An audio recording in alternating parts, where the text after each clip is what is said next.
دا د الله پاک پر ذات باندې توکل دا په انسان کې قوت او طاقت پیدا کوي چې د انسان د الله پاک پر ذات باندې توکل وي هغه به بیا د مخلوق د درو توافونه کوي چې موږ هر عمل کوو دا صرف او صرف د رب دپاره کوو. عبدالله ابن عباس رضی الله تعالی عنہ د نبی علیه الصلاة والسلام روایت را نقل کوي چې نبی علیه الصلاة والسلام فرمایي که یو سړی دا غواړي چې زه په دې معاشره کې یو قوي او طاقتور انسان جوړ سم چې د قوت او د طاقت خاوند یم نو نبی علیه الصلاة والسلام فرمایي چې دا سړی د الله پاک پر ذات باندې توکل کوي. دا د الله پاک پر ذات باندې توکل دا په انسان کې قوت او طاقت پیدا کوي او انسان طاقتور ګرځي.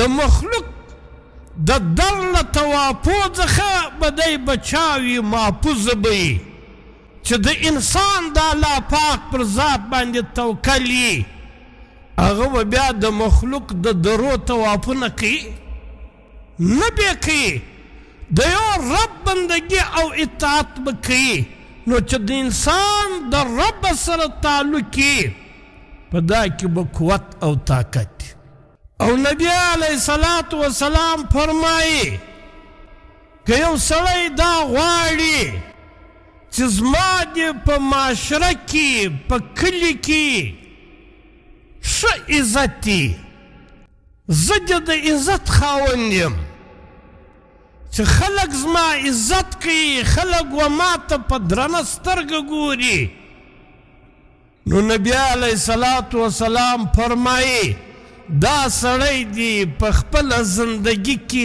تقوا اختیار کړي د الله له نافرمانۍ دې ځان ګوري له ګناهو څخه دې ځان ګوري دا تقوا دا په انسان عزت په زیاتېږي او نبی علیه الصلاة والسلام فرمایي که یو سړی دا غواړي چې زما د رزق پراخي زه د غني یم مالداره دې یم نو دا سړی دې د هغه مال باندې نظر نه ساتي چې الله ده سره دی دی دې د الله پاک پر خزانو باندې نظر ساتي. دا کم شیان چې له تا سره دي کم مال او دولت چې له تا سره دی دا محدود دی او د الله پاک خزانې لا محدوده دي دی دې د خپل مال بجایه نظر دې د الله پاک پر خزانو وي چې زه خو د دغه رب بنده یم زما دغه رب زما خالق دی او دغه رب لا محدود خزانې دي نو د الله پاک پر خزانو دې نظر ساتي.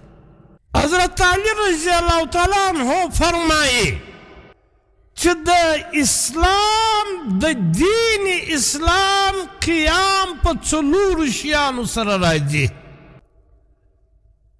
د دین اسلام قیام دا په څلورو شیانو سره راځي.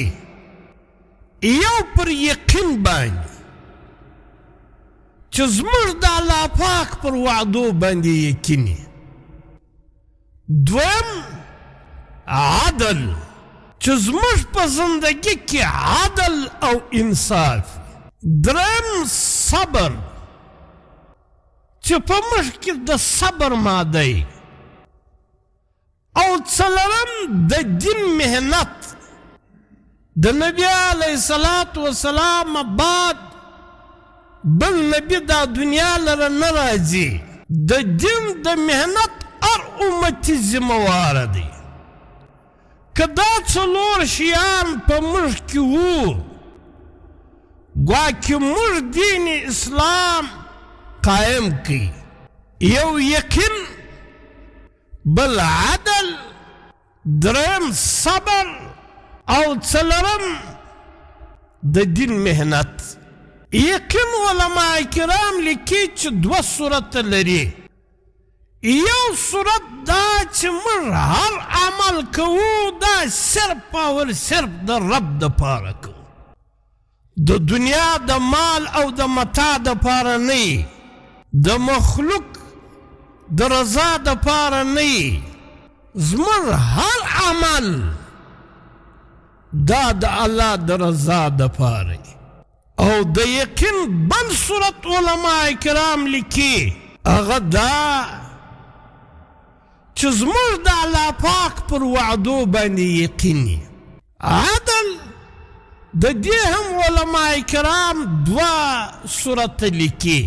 د عدل یو صورت دا دی چې د کوم چا حقوق زما پر ذمه دي نو د هغو د مطالبې بغیره چې هغه مطالبه له ما کوي تر مطالبې مخکې زه دا حق ادا کړم.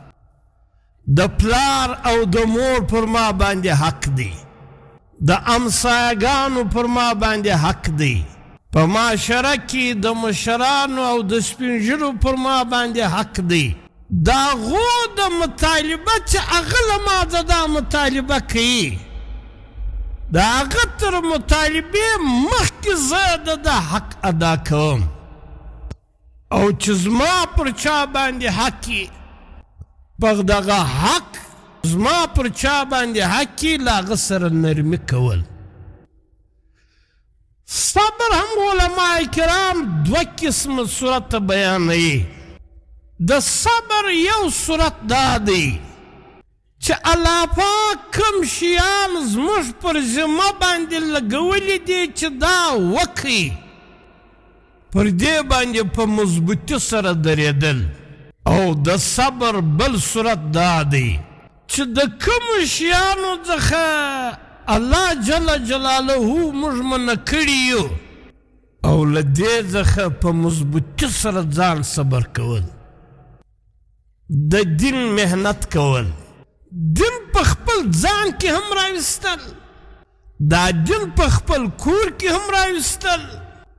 او دین چې زه په کومه معاشره او په کوم ماحول کې اوسېږم د دغه دین